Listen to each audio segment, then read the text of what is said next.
Hello everyone, आज हम जानेंगे कोब के लर्निंग साइकिल के बारे में कि कोब ने जो हमारे बच्चों की जो लर्निंग है कि किस तरीके से वो प्रोसेस चलती है, कैसे बच्चे सीखते हैं। तो उनकी जो लर्निंग का साइकिल है वो इस तरीके से है। सबसे पहले हम देखेंगे लर्निंग साइकिल कैसे चलती है, फिर इनको वन बाय वन हम इसका मीनिंग को डिफाइन करेंगे। सबसे पहले होता है कॉन्क्रीट एक्सपीरियंस, उसके बाद ये इस टाइप से चलेगा। सेकंड पे है रिफ्लेक्टिव ऑब्जर्वेशन, एब्स्ट्रैक्ट कॉन्केप्चुलाइजेशन और एक्टिव एक्सपेरिमेंटेशन। और इसी में कॉन्क्रीट एक्सपेरिमेंट और रिफ्लेक्टिव ऑब्जर्वेशन के बीच में आता है डाइवर्जिंग, और फिर आता है रिफ्लेक्टिव ऑब्जर्वेशन और एब्स्ट्रैक्ट कॉन्केप्चुलाइजेशन के बीच में आता है एसिमुलेटिंग, और इसके बाद एब्स्ट्रैक्ट कॉन्केप्चुलाइजेशन और एक्टिव एक्सपेरिमेंटेशन के बीच में आ जाएगा कॉन्वर्जिंग, और इनके बीच में आएगा एक्टिव और कॉन्क्रीट के बीच में आ जाएगा एकोमोडेटिंग। तो अब हम जानेंगे बाय वन बाय कि कॉन्क्रीट एक्सपीरियंस। सबसे पहले हम देखेंगे कि कॉन्क्रीट एक्सपीरियंस क्या होता है, ठीक है। तो फिर इस तरीके से ये जो इसका साइकिल है वो चलता रहता है। सबसे पहले है कॉन्क्रीट एक्सपीरियंस। कॉन्क्रीट एक्सपीरियंस का मतलब आप पहले मीनिंग देखते हैं हम कि being involve in a new experience feeling. ये जो सिर्फ हमारी फीलिंग या कुछ भी हम जब कुछ नया एक्सपीरियंस करते हैं जो हमने पहले कभी एक्सपीरियंस नहीं की चीज़, जब हम कहीं भी, कई बार होता है ना, हम कहीं जाते हैं या फिर कहीं बार ऐसी चीज़ें होती हैं जो हमें फर्स्ट टाइम तो करते हैं तो उसका हमें एक्सपीरियंस मिलता है हमें, ठीक है। तो हम क्या, बच्चा स्कूल में ही लगा लो, जब हम उसको बच्चे को स्कूल में एडमिशन दिलाते हैं तो बच्चा कितना छोटा बच्चा होता है, रोता भी है, तो वो डरता भी है स्कूल में जाने से, लेकिन धीरे वो उसका फर्स्ट एक्सपीरियंस होता है क्योंकि वो फिर उसके बाद वो उससे सीखता है आगे जाकर, ठीक है। तो जो हम न्यू कुछ भी नया एक्सपीरियंस कर रहे हैं वो आता है सबसे पहले कॉन्क्रीट एक्सपीरियंस में। जैसे एग्जांपल के तौर पे हम समझते हैं कि एक young man perform an initial interview for the first time में, जब हम कोई इंटरव्यू देने जा रहे हैं कुछ भी, ठीक है, जो भी हम कुछ नया एक्सपीरियंस कर रहे हैं, तो वो हो गया हमारा कॉन्क्रीट एक्सपीरियंस। फिर है हमारा रिफ्लेक्टिव ऑब्जर्वेशन, जब हम कुछ भी देख के, वॉचिंग, जब हम कुछ भी चीज़ देख के सीखते हैं, ठीक है, वो होती है हमारा रिफ्लेक्टिव ऑब्जर्वेशन में आता है, जब हम कुछ चीज़ें देख के सीखते हैं।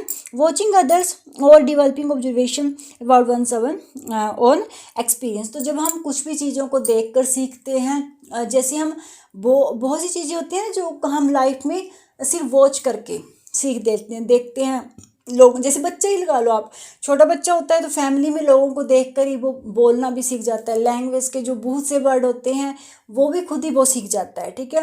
हाँ, बहुत सारी, जैसे बच्चे को, ये बच्चे के सामने आप फ़ोन करोगे तो बच्चा उसको देख के वही ट्राई करे। बहुत सी चीज़ें होती हैं जो सिर्फ वो देख के सीख जाता है।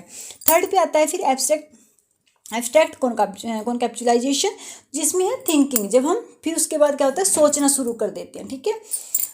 Learner uses ideologically approach and theories rather than interpersonal issue और feeling। तो जब वो लर्नर क्या होता है, आइडियाज़ लॉजिकली अप्रोच को यूज़ करने लग जाता है, ना कि सिर्फ फीलिंग के ऊपर वो नहीं रहता है कि सिर्फ फीलिंग से चलता है। अब वो थ्योरीज को, अब लॉजिकली वो हर चीज़ों को समझने लग जाता है। जैसे आप देखो, फर्स्ट पे हमने स्टार्टिंग में बच्चा स्कूल में डाला, ठीक है, उस समय उसे कुछ नया एक्सपीरियंस हुआ, उसके बाद उसको क्या हुआ, उसने सब बच्चों को देखा कि हाँ ये भी तो यहाँ पर आ रहे हैं, टीचर्स को देखते हैं, बहुत कुछ सीख जाते हैं। डेली उन्हें पता है प्रेयर में जाना है, इस तरीके से में खड़ा होना है, तो वो देख देख के वो सब कुछ सीख जाते हैं। उसके बाद होता है जब वो थोड़ा बड़ा होता है तो वो फिर क्या होता है, उसमें एब्स्ट्रैक्ट थिंकिंग आ जाती है, वो सोचने लग जाता है, लॉजिकली हर चीज़ को यूज़ करने लग जाता है।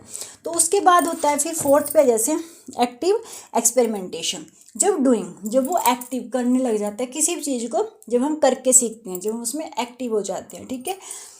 Using all available tools and resource to make effective decision and carrying forth action, जब हम कोई चीज़ करने लग जाते हैं यानी कि हम अपनी प्रॉब्लम को सॉल्व करने लग जाते हैं। अब हम देखते हैं जब छोटा बच्चा था कुछ और था सबसे पहले, ठीक है, वो उसने एक्सपीरियंस लिया, फिर उसने देख के सीखा, उसके बाद वो उसमें लॉजिकली आ गया, उसके बाद वो हम देखते हैं कि वो बच्चे इतना बड़ा हो जाते हैं जैसे हम आप अपनी प्रॉब्लम को हम खुद सोल्यूशन करने लग जाते हैं, ठीक है। तो वो है एक्टिव एक्सपेरिमेंटेशन, जब हम खुद करने लग जाते हैं अपनी चीज़ों को सॉल्व। अब जैसे मैंने अभी बताया था आपको कि अब क्या है इसके बाद, आई होप कि आप इनके मीनिंग ईजिली आप समझ गए होंगे। तो अब कॉन्क्रीट एक्सपीरियंस और रिफ्लेक्टिव ऑब्जर्वेशन के बीच में क्या है, डाइवर्जिंग। तो डाइवर्जिंग में क्या आएगा, फील और वॉच दोनों आप मिक्स होगा। इसमें हम डाइवर्जिंग में आएगा जब हम फीलिंग करके भी सीखते हैं, यानी कि, और वॉच भी जब हम करते हैं, यानी कि कॉन्क्रीट और एक रिफ्लेक्टिव ऑब्जर्वेशन का एक मिक्स जो भी हो गया, ठीक है। इसमें हम फील देखते हैं और दूसरों को देख के भी सीखते हैं। फिर आ गया एसिमुलेटिंग, तो जिसमें रिफ्लेक्टिव और एब्स्ट्रैक्ट का मिक्स होगा, ठीक है। तो इसमें आ जाएगा एसिमिलेटिंग में थिंकिंग और वॉच। जब हम वो थिंकिंग लॉजिकली थिंकिंग भी करता है और देख के भी सीखता है, ठीक है, दोनों इसमें मिक्स हो गए जब। तो उसके बाद आएगा थर्ड में है कॉन्वर्जिंग, जिसमें थिंक और डू दोनों आएंगे। यानी कि कन्वर्जिंग में जब एक्टिव एक्सपेरिमेंटेशन का पार्ट भी आ जाएगा, यानी कि डूइंग जब हम खुद करने लग जाते हैं, और एब्स्ट्रैक्ट कॉन्कैप्सुलेशन का भी आ जाएगा, ठीक है। तो दोनों को थिंकिंग भी और डूइंग भी दोनों मिक्स हो जाएंगे। उसके बाद है अकोमोडेटिंग में कॉन्क्रीट और एक्टिव का दोनों का मिक्स हो जाएगा। तो जैसे है एकोमोडेटिंग हो गया फील भी करना और डू भी करना, ठीक है, जब हम करने भी शुरू कर देते हैं, ठीक है, जब हम यानी कि यहाँ एक्टिव भी हो जाते हैं हम, यानी और यहाँ पे कॉन्क्रीट वही है जो स्टार्टिंग में था, यानी कि फील है, ये तो कॉन्क्रीट में क्या है फीलिंग है, जो फीलिंग और डूइंग दोनों मिक्स। तो इस तरीके से ये हमारा जो कोब का ये लर्निंग साइकिल चलता रहता है। कि आई होप कि आपको सिर्फ ये ध्यान रखना है पहले कि इस तरीके से इसका चलता है। इन दोनों के बीच में आता है डाइवर्जिंग, इनका है फिर एसिमिलेटिंग, और इन दोनों का जो मिक्स है वो कन्वर्जिंग, और इसका है अकोमोडेटिंग। पहले ध्यान, इसके बाद मैंने आपके मीनिंग को मैं साथ में तो कई बार समझ में नहीं आता ना, तो इसलिए मैंने इनका नीचे मीनिंग लिख दिया ताकि आपको ईजी याद रहे। आई होप कि आपको ये कोब का लर्निंग साइकिल क्लियर हो गया होगा। अगर आपको मेरी वीडियो अच्छी लगे तो प्लीज़ लाइक किया करो, सब्सक्राइब किया करो। Thank you for watching my video.